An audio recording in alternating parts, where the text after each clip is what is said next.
Hi guys, Joanne Foltz, co-founder of the Florida International Group at MVP Realty and also of the FIG-U commercial courses for residential agents. Our goal is to help you take your residential services to the next level by learning some of the techniques that we use regularly in commercial real estate transactions. Today, I'm going to start with short-term rentals and more particularly vacation rentals. How do you help your investors who want to purchase or sell a vacation rental property in providing services that really will take the assistance to the next level and show that you understand the mindset of the investor that you are working with? So the first way is to analyze the location and also the competition. Now, as a good residential real estate agent, you're already aware and you regularly will perform a comparative market analysis on the property, comparing recent sales, looking at the market and data from the residential real estate market. Classic starting point for any good agent.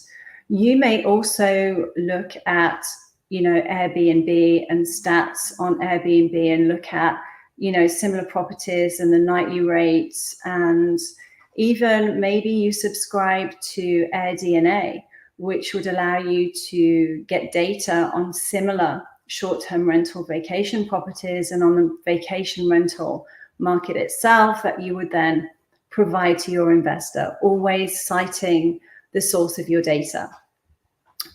Where we as commercial agents would go one step further is to always look at the hotel market situation. So we would take the starting point of the type of short-term rental property that the investor is interested in based on their ideal budget. From there, we'd be looking at, okay, if it's a 3-bed, 2-bath, I'm going to start looking at the boutique hotels, medium-sized hotels. I'm going to be pulling statistics and data from our commercial software and providing that to my investor, again, always citing the source of that data. And we're also going to be looking at the design of the hotel. We're going to look at the occupancy rates, the fluctuations in the pricing. Hotels tend to use software that enables them to fluctuate their pricing really on a daily basis. And there are softwares coming out now to help short-term rental investors of vacation rentals do the same thing. So oftentimes you'll find that a hotel is going to be one of the main competitors to short-term rentals. But if you don't have access to that commercial software and knowledge, you wouldn't know how to pull the data or even what to do with it or how to read it once you've pulled it. Then that will enable your investor to start building a picture of the renovations potentially that need to happen within that property to bring it up to par with some of the competitors.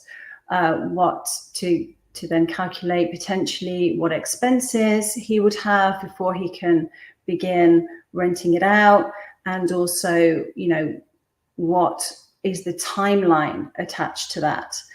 All of those factors need to be looked at prior to then move on to the second point, which is calculating potential return on investment. And you're not necessarily going to calculate that for your investor because, that really is their domain to calculate that. And you want to obviously reduce your liability as an agent. But what you can do is provide data from the commercial real estate arena to your investor. And one of the things that it often happens in commercial real estate is that we will calculate a potential return on investment, and we will use different kinds of metrics. So again, you're assisting your investor in learning how to calculate the metrics and providing templates of spreadsheets that make it easier for your investor to calculate that. Now, you can also calculate that yourself, but to reduce liability, we're talking about providing tools to your clients for them to use themselves. So cash flow is very important to an investor. Cash flow is, in its basic terms, how much money can I make versus the expenses that I'm going to have on that property. The setup expenses and also the monthly regular expenses on that property. And in terms of cash flow, you're going to want to calculate debt service coverage, which is, is it feasible that the property is going to make enough to cover what I have on that mortgage? And the mortgage, particularly for the higher end vacation rentals, could be a commercial loan. We've worked with many investors who have purchased the higher end residential real estate, and they've used a commercial loan in order to do that. Especially if they already have a relationship with a commercial lender that they've, built up over time. So how is that different? Well, a commercial loan and a commercial lender looks at not only the value of the brick and mortar real estate in comparison to the comparables, but an appraiser and a commercial bank would also be looking at that property as a business venture. And they would be expecting it to generate cash flow in order to continue lending on that property.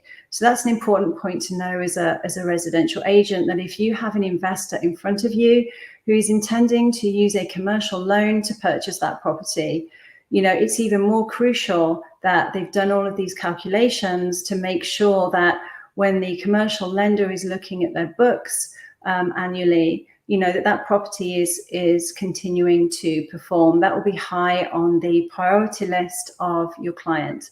So cash on cash return is also an important metric.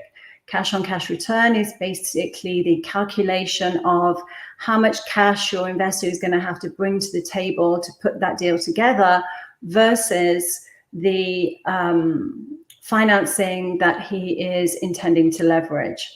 And we explain in our courses in detail how to calculate that metric. And the last metric is cap rate or capitalization rate. Many investors will use cap rate in order to compare to completely different investment opportunities. And cap rate is your net operating income divided by the purchase price. That gives you that percentage. Now, obviously, when they're wanting to submit an offer, the purchase price that they are intending to submit the offer at, it has to make sense in terms of the cap rate. So I often see residential agents who are encouraging their investors to submit an offer at a certain price, but in the investor's mind, it doesn't make sense because they have, a potential cap rate based on the commercial market that they have in mind. So it just helps a residential agent get more into the mindset of a commercial agent and be able to relate to them more on an equal footing. So that sums up today the main points. If you would like to delve more into how to help investors as a residential agent and you're interested in our commercial course that provides all of these tools to you, head to thefigu.com and you can sign up for our course. And included in that is a weekly Ask Fig You Zoom call where we're available to answer any and help you with any questions that you may have along the way. Guys, have a great day and chat soon. Thanks.